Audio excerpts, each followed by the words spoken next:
అది ఎటు స్క్రీన్ మీద చూస్తారు కదా బ్రదర్. అయ్యయ్యో. సార్ ఇప్పటి వరకు మేము మీరు డైరెక్షన్ చేస్తున్నప్పుడు రెడీ బాబు అనడం విన్నాం కానీ స్పీచ్కి ముందు రెడీ అని చెప్పడం వినలేదు. అలా చెప్పి మొదలు కరెక్ట్ కాదులేండి. అది థియేటర్లో చూద్దరు బ్రదర్, బ్రహ్మాండంగా ఎంజాయ్ చేస్తారు. ఏముండదు, కెమెరామెన్ సార్ రెడీ, బాబు రెడీ, బాబు స్టార్ట్, కెమెరా యాక్షన్. ఓకే, ఇది జస్ట్ ఒక థ్యాంక్ యూ బ్రదర్. ముందుగా ఇక్కడికి విచ్చేసిన సోదర సమానమైన నందమూరి అభిమానులందరికీ, అలాగే మీడియా మిత్రులందరికీ, ఈ 3D ఎక్స్పీరియన్స్ని అద్భుతంగా ఎంజాయ్ చేయడానికి వచ్చిన ప్రేక్షకులకి ప్రతి ఒక్కళ్ళకి నా ధన్యవాదాలు తెలియజేస్తున్నానండి. ఇప్పుడు చెప్పాల్సింది, ఇప్పుడు మాట్లాడాల్సింది నేను కాదు. యాక్చువల్లీ మీరు ఒక 3D ఎక్స్పీరియన్స్ చూశారు, ఎలా ఉంది? ఈరోజు మీరు ఏది చూశారో బ్రదర్, రేపు థియేటర్లో, ఓహో మీకు గ్లాసెస్ రాలేదా? అదే, ఇది ఎలా ఉంటుందంటే బ్రదర్, ఇంతమంది దీనిలో లోపలికి వచ్చినప్పుడు లోపలికి ఎవరు వచ్చి ఎవరు మనం తీసుకొని రావాల్సిన పరిస్థితి కొంత, ఎందుకంటే టైం ముహూర్తం ఒకటి పెట్టాం, ఆ ముహూర్తం ప్రకారం మనం రిలీజ్ చేస్తాం. అందుకని చెప్పి ఒక టైం కూడా ఇచ్చాము, ఒక ½ అవర్. బట్ అయినా సరే చిన్న అందలేదు అని అంటే సారీ, ఏం చేయలేము, అది చిన్న ఇది జరిగింది. మీరు చూస్తారు అని అంటే మళ్ళీ మొత్తానికి ఇప్పించి ఇప్పుడు వెళ్ళబోయే ముందు ఇంకోసారి నేను వేయిస్తాను. ఓకే ఏమ్మా, ఎవరికైతే గ్లాసెస్ లేవో అందరికీ గ్లాసెస్ సప్లై చేయండి, వెంటనే అవ్వాలి. రాఘవ చూడండి అమ్మా, త్వరగా.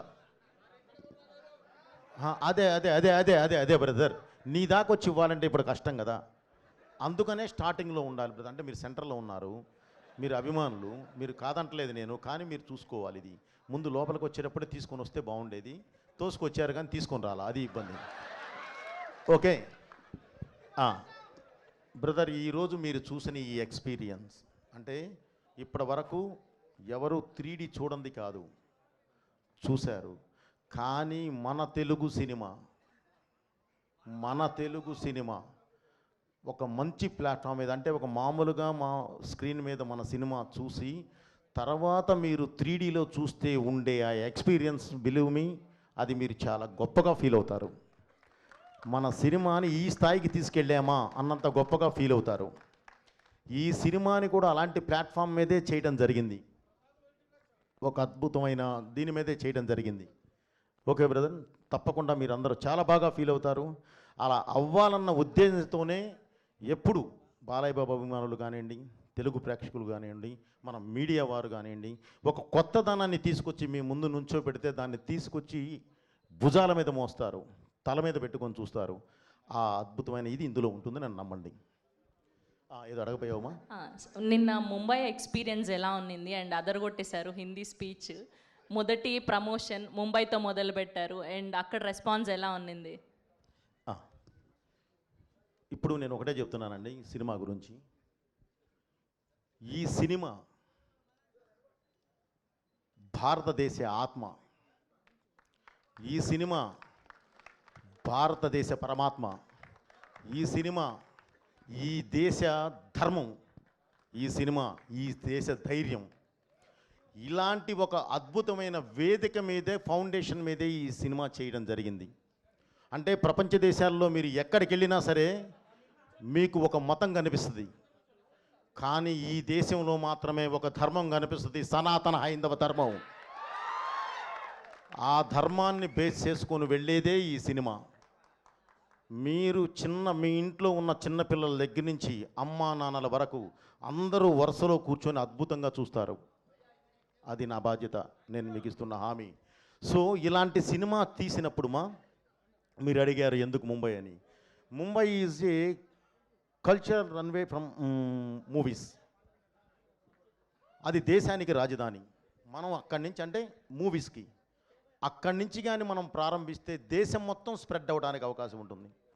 దేశం మొత్తం ఈ సినిమా చూడాలి అన్న కలతోనే ముందు పబ్లిసిటీ స్టార్ట్ చేసి అక్కడికి వెళ్ళి మనం పబ్లిసిటీ స్టార్ట్ చేసాం. అది మెయిన్ ఎయిమ్. నెక్స్ట్ అండ్ ఇంకొక క్వశ్చన్ ఉంది. మా అందరికీ మీరు ఏ డైలాగ్ రాసినా అది గూస్ బంప్స్ క్రియేట్ చేస్తూనే ఉంటుంది ప్రతిసారి మీ కాంబినేషన్. కానీ స్పెషల్గా ఈ అఖండ 2లో మీకు గూస్ బంప్స్ క్రియేట్ చేసిన డైలాగ్ ఏంటి, సీన్ ఏంటి? నీ బిడ్డల్లో ఏ బిడ్డ బాగుంటాడు అంటే ఏం చెప్తాం చెప్పుమా. ఇది రాసింది నేనే, ఇది తీసింది నేనే. సో అది ఎంత ఇది చేసినా సరే దాన్ని ఒక ప్లాట్ఫామ్ ఎక్కించే విధానం ఉంటుంది సెల్యులాయిడ్ మీదకి. దానికి నాకు కావలసిన నా ఆయుధం బాలయ్య గారు, ఆయన ఎటు ఉన్నారు. సో ఇందులో ప్రతిదీ మన కల్చర్కి మన ట్రెడిషన్కి లాకులో ఉంటుందమ్మా.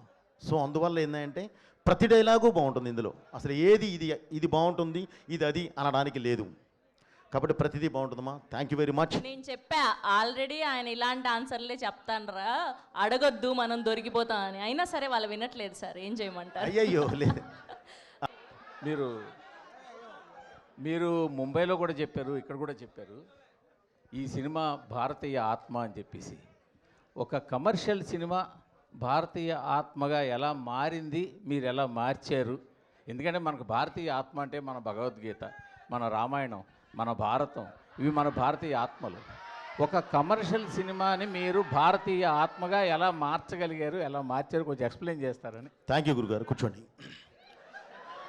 గురుగారు ఇప్పుడు మీరు అడిగింది చాలా కరెక్ట్ క్వశ్చన్. ఏదైనా సరే గంట కొట్టే చెప్పాలి, గంట కొట్టి చెప్తేనే సౌండ్ వినిపిస్తుంది గురుగారు. అది సాత్వికంగా చెప్తే ప్రతి ఒక్కళ్ళు చెప్తున్నాం, నో డౌట్, కాదంటలేదు.